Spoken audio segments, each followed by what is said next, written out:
بنار.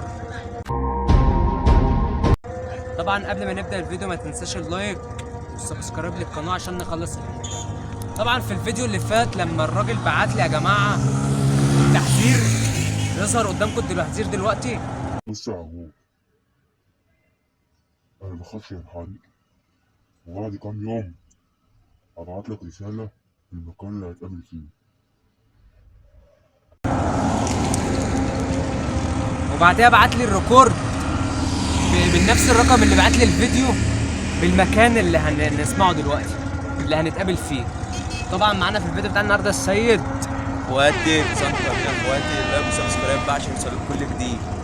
طبعا عايزين تسمعوا الريكورد المكان اللي هنتقابل فيه لما بعتهولي، واحنا دلوقتي في المكان.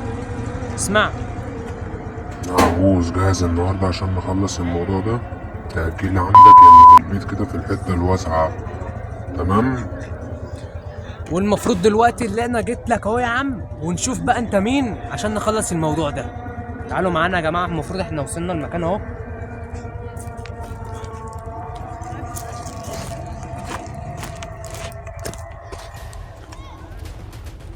هو جايبنا مكان مهجور ولا ايه بقى؟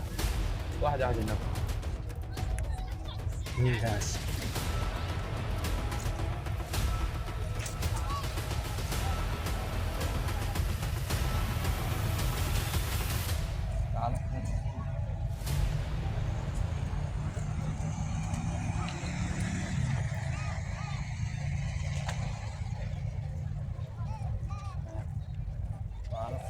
المكان ده انا اول مره اجي يا جماعه. مكان مهجور زي ما انتم شايفين، حفره هنا. هو اللي هناك ده؟ ايه ده ايه ده ايه ده؟ مين ده يا اسطى؟ قرب الكاميرا عليه كده. ما يمكن هو ده يا جماعه. تعال نشوفه، يلا تعال نشوف كده يا زياد. تعالى يا اسطى كده.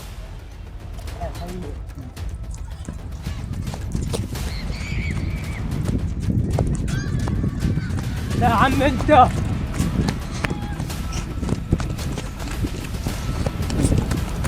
مين ده بقى؟ نفسك شوف يا سيد.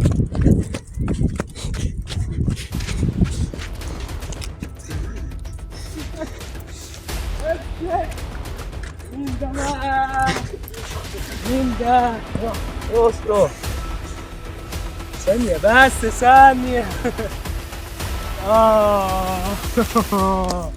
مين ده بقى؟ يا حلويات. يا نهار اسود. عم بصور معاك يا عم. نهار اسود. ده اخوك ده ايه ده بقى؟ ايه ده بقى؟ يا حلويات. ايه يا اسطى ده يا اسطى؟ فيديو كده على الماشي كده بمناسبة راس السنة يعني. طب مش تقول لي انت اصلا؟ انت مش تقول لي انك جاي؟ لا وبعت لي بقى تعزيه وريكوردات وبتاع. فيديو شيشنا كده. شيشنا. هو الفيديو الجاي بقى. اعملوا لايك يا جماعه واشتراك في القناه. نعمل نشوفكم الفيديو الجاي.